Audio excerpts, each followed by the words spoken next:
grabando.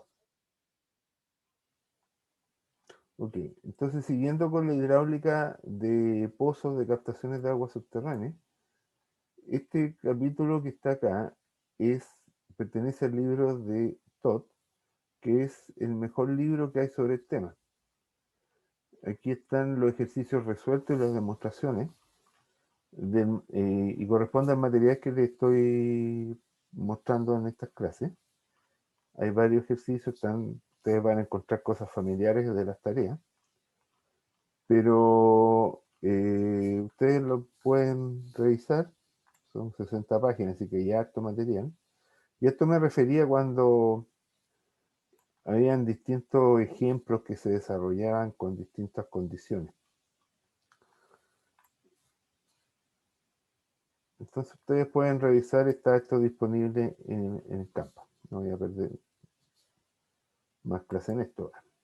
Entonces, continuando con la hidráulica de pozo, nosotros íbamos acá y teníamos entonces esta ecuación que genera la expresión del cono de depresión que se produce en torno a un pozo. La matemática más compleja de este tema es que aparece un logaritmo, sé que no es ninguna cosa del otro mundo.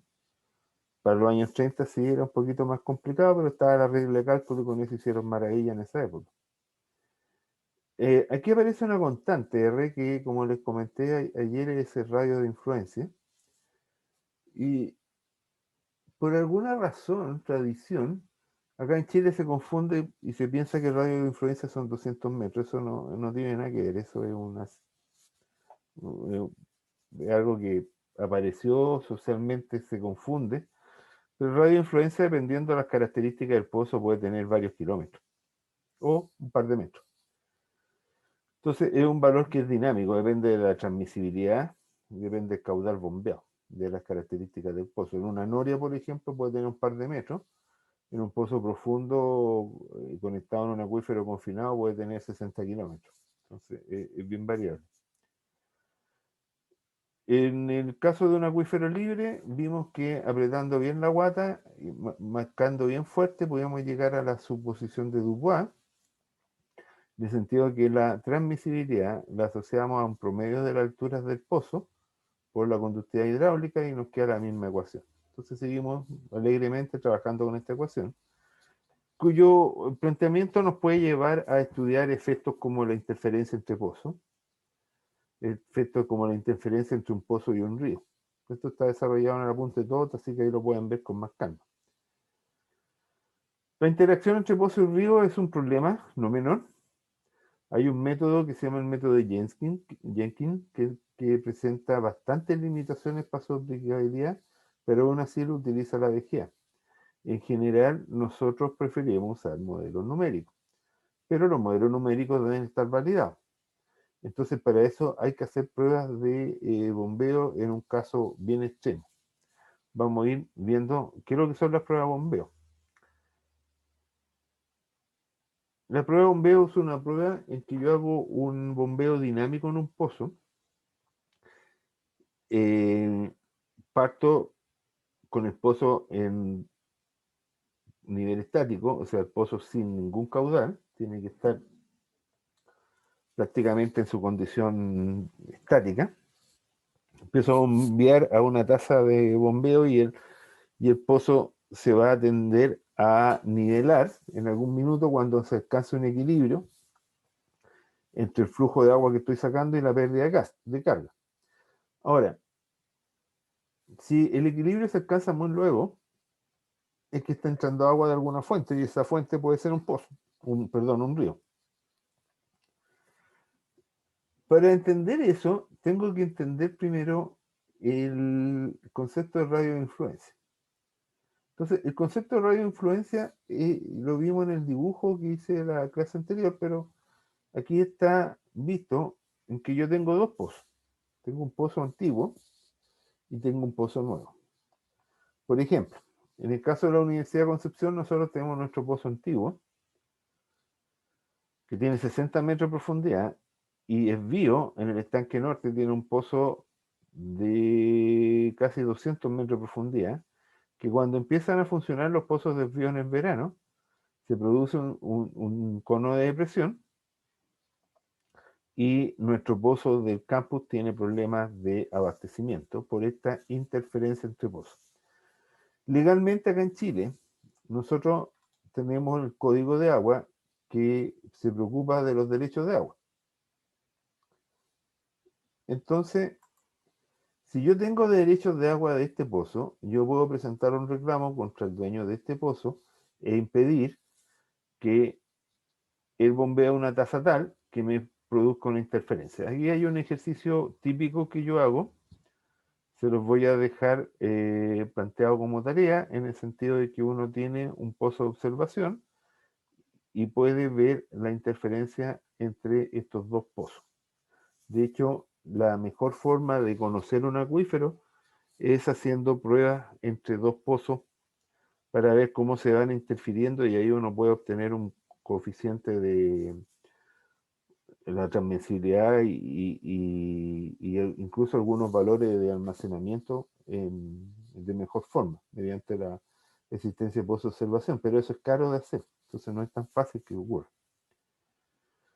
Algunas fórmulas que existen para determinar el radio de influencia, como ven, en general el radio de influencia es función de la altura piezométrica, la conductividad hidráulica y la recarga en estos casos, donde aquí vale N. Pero estas son distintas fórmulas para que vean que en general no es una cosa constante. Esta la fórmula de Sichar, es la que usa la DGA. Entonces el radio de influencia prácticamente va a ser en función de la depresión del pozo. También está la fórmula de Jacob, que es otra que también sugiere el manual de normas y procedimiento de la administración de recursos hídricos de la DGA.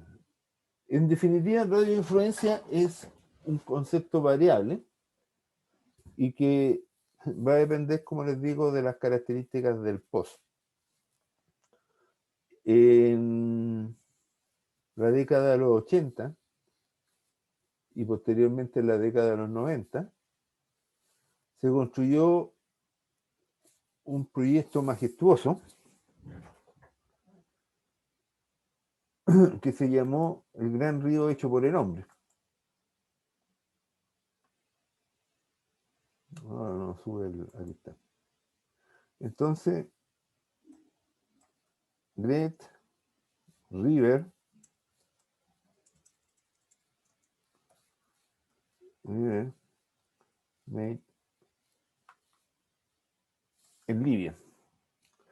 Este fue un proyecto hecho por Gaddafi, coronel Gaddafi, que era el presidente de Libia de la época, y que básicamente consistía en explotar unos campos de pozo que estaban en la parte sur de Libia, usando un acuífero subsahariano, y de ahí conducir agua a la costa de Libia y generar agricultura. Este proyecto tenía un par de problemillas. Bueno, tuvo tres problemillas en realidad. El primer problemilla era que la disposición de agua, la disponibilidad de agua subterránea, porque estos acuíferos son fósiles, un acuífero fósil significa que un acuífero que no tiene recarga. Entonces, un primer problema es que este proyecto tenía una vida útil de 50 años y no se resolvió el problema social de qué se iba a hacer con toda esta gente que iba a vivir acá cuando se acabara el agua. Es un problema no menor, que es un gran error que han cometido muchos proyectos de este tipo, porque después la gente se acostumbra al suministro de agua y después les va a faltar el agua. Tiran la pelota para adelante como lo que pasó en Petorca. Segundo problema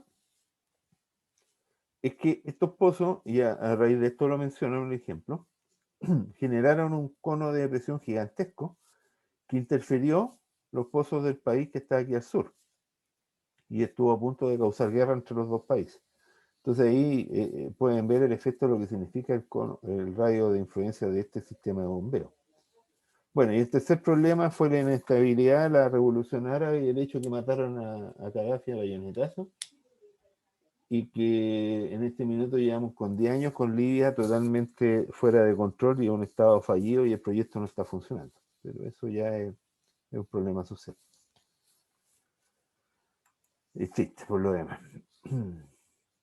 La situación en Libia está mucho más complicada que antes.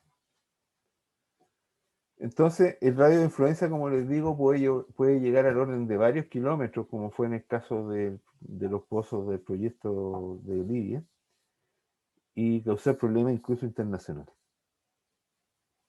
Según el Manual de Normas y Procedimientos para la Administración de Recursos Hídricos, que es el manual que utiliza la DGA,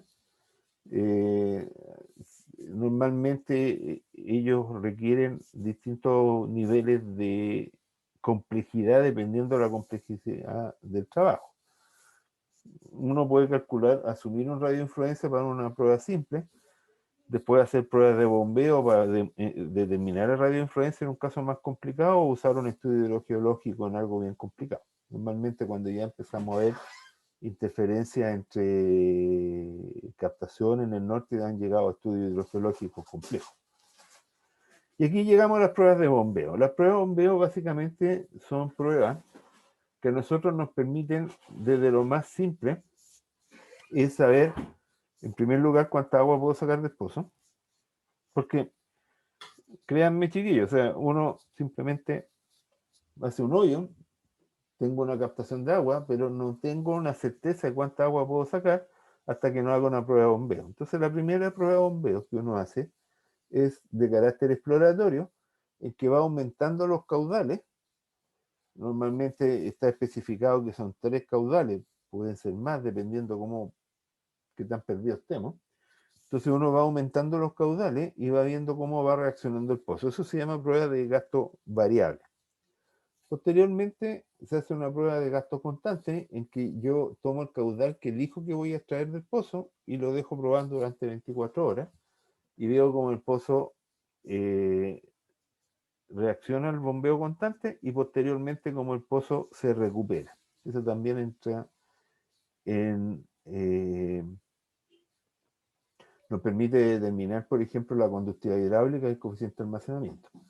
Y posteriormente la última prueba también son pruebas de bombeo en noria, que son distintas, son más simples, y en algunos casos de estudio se empiezan a combinar las pruebas. Por ejemplo, pruebas de... esto es bien interesante cuando ocurre, por ejemplo, un sistema de pozos múltiples. Ahí hay que hacer una prueba con los pozos operativos. Pero partamos de lo simple. Todas estas pruebas vienen del estudio de la hidráulica de pozo en régimen no permanente. Aquí tengo una vista de un pozo profundo. Este pozo tiene 50 metros de profundidad. Saca harta agua, 50 litros por segundo. Y la hidráulica de pozo viene de una fórmula, la ecuación de Thys, ya definida en el año 1935, y para la época con una expresión matemática prácticamente imposible de resolver. Esta expresión no tiene solución analítica exacta. Hoy en día la pongo en el MATLAB y la saco, pero en 1935 no teníamos MATLAB. Entonces lo que hubo un montón de gente brillante que hizo expansión en serie y logró determinar tablas para esto. Entonces se generaba bien impresionante, porque en los libros de agua subterránea antiguos uno va a encontrar tabla y tabla con la solución de esta integral. El concepto S de R y de T es básicamente el descenso de nivel en el pozo o en el pozo de observación ubicado en una instancia R. Aquí una salvedad. El método originalmente se hacía considerando un pozo de bombeo y un pozo de observación. En la práctica, el pozo de observación significa una perforación adicional, por lo tanto, normalmente no existe. Los supuestos de trabajo son los mismos de siempre que les he dicho: acuífero homogéneo, isotrópico, infinito y espesor uniforme, algo que no existe, pero que lo podemos aproximar. Algo importante: al iniciar el bombeo, el nivel freático está horizontal, está en nivel estático. Eso es importante porque es muy desagradable cuando uno hace una prueba de bombeo y después se da cuenta que no midió el nivel inicial. La tasa de bombeo debe ser constante. Y dos supuestos que son más difíciles, pero que el pozo penetra totalmente el acuífero. Eso se reemplaza en el sentido de que el flujo vertical es despreciable frente al flujo horizontal y el almacenamiento del pozo despreciable. Sobre la base de esas ecuaciones se plantea, perdón, sobre la base de esos supuestos se plantea la ecuación y llegamos a esta expresión que está aquí. Como les digo, esto era muy difícil de resolver, entonces se generó una función auxiliar que es w de u, donde u es una variable auxiliar que integra todos estos parámetros, y esto se tabuló. Y también está la expansión en serie. Esto, cuando uno tiene en primer año matemáticas y le pasan la serie, para esto servía la serie, era para poder resolver analíticamente expresiones que no teníamos la capacidad de resolver. Hoy en día los computadores traen esta serie integral, pero como les digo, hace 50 años atrás eso no existía. Entonces esta es la expansión en serie, una serie infinita. Un par de personajes llamados Cooper y Jacob, bueno, aquí están las tablas que le digo, esto la verdad es que ya no lo ocupamos, pero un par de personajes en 1946 dijeron, mira, ¿sabéis qué? Si nosotros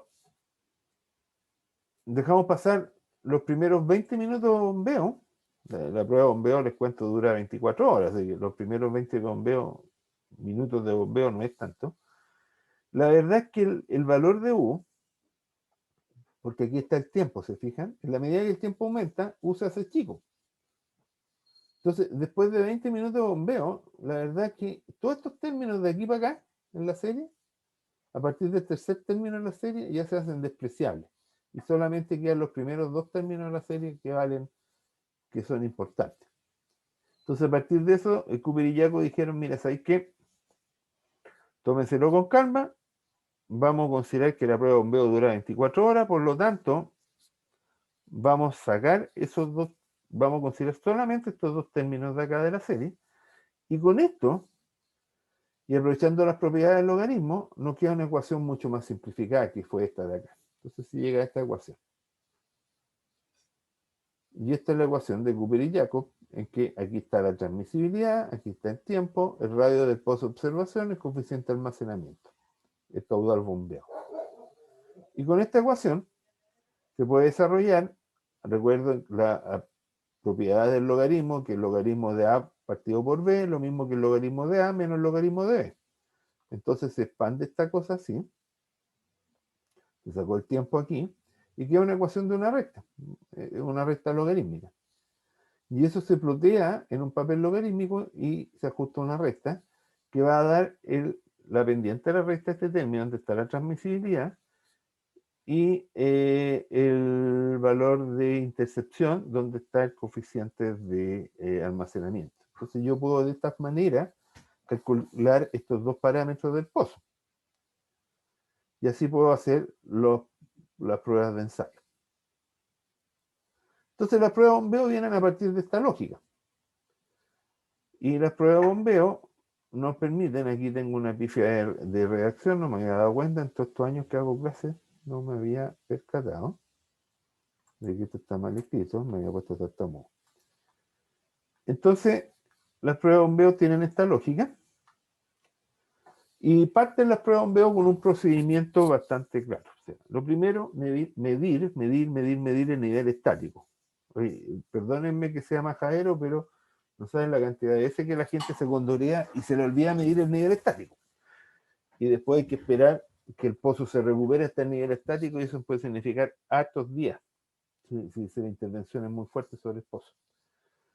Entonces, para evitar eso y para evitar decir diablo,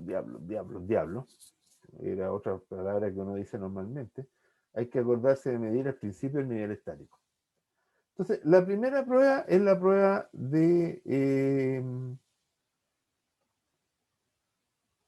recuperación frente a gastos variables. Ahora, lo ideal es que si uno puede disponer de algún pozo de observación.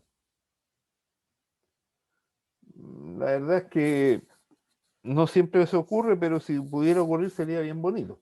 Ahora, la primera prueba de gastos variables, entonces, consiste en esto. Yo bombeo el agua y, por ejemplo, en este caso, bombea 1 litro por segundo. Entonces empiezo a bombear y no le hace ni cosquilla al pozo. Está el nivel parejo. Entonces eso significa que este era un pozo Noria.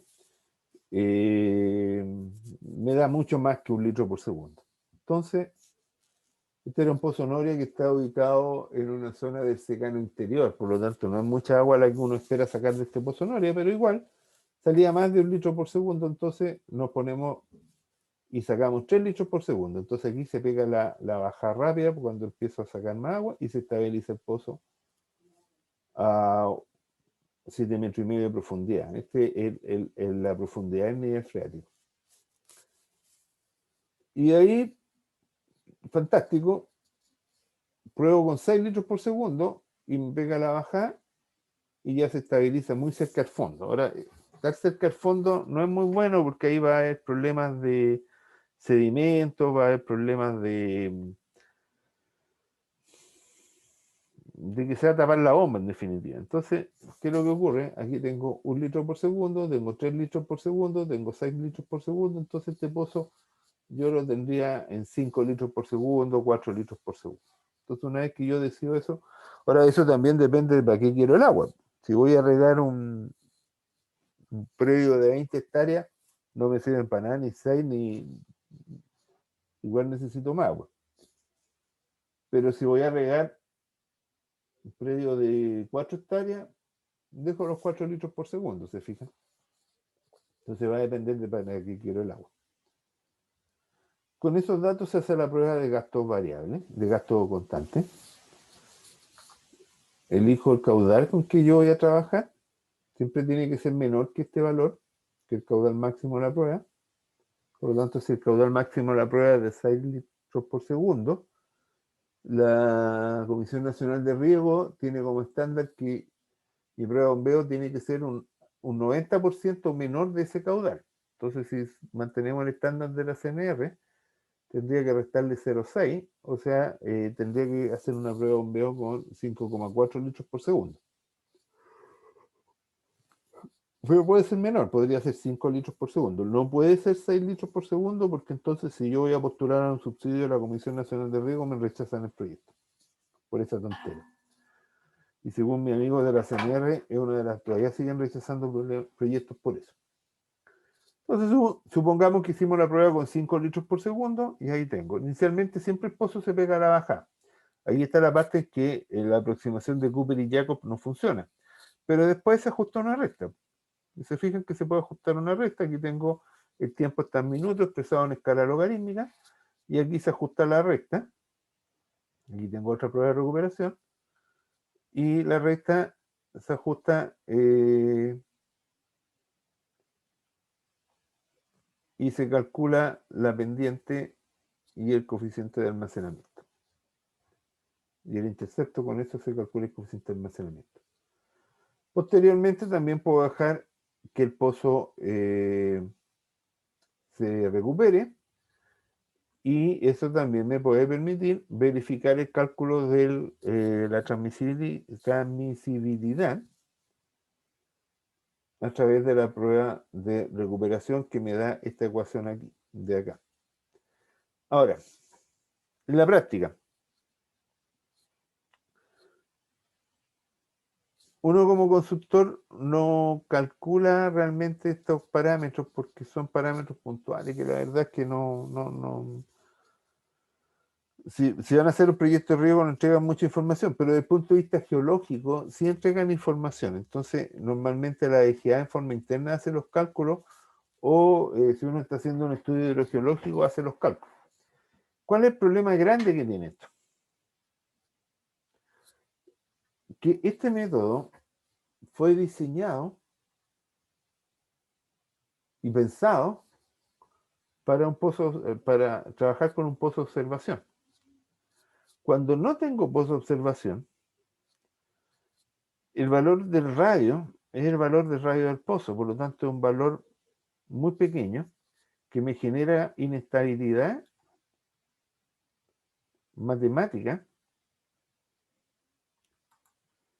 en estos términos de acá. Y eso me genera el problema que el coeficiente de almacenamiento queda mal calculado. Entonces, esta prueba en la práctica no permite, si que no tengo un pozo de observación, el cálculo del coeficiente de almacenamiento anda malito. En cambio, en la prueba de recuperación, el cambio, el coeficiente, la transmisibilidad se calcula en forma más confiable. Entonces, en general, cuando no tengo un pozo de observación, si bien es cierto la teoría decía que en la práctica, o sea, la teoría decía que uno podía determinar de la prueba de bombeo la transmisibilidad y el coeficiente de almacenamiento, en la práctica, debido a que el radio del pozo es muy pequeño, este término se hace muy complicado matemáticamente trabajar y la estimación del coeficiente de almacenamiento anda muy mal. Entonces es mejor, en ese caso, utilizar la prueba de recuperación y determinar a partir de ahí la transmisibilidad.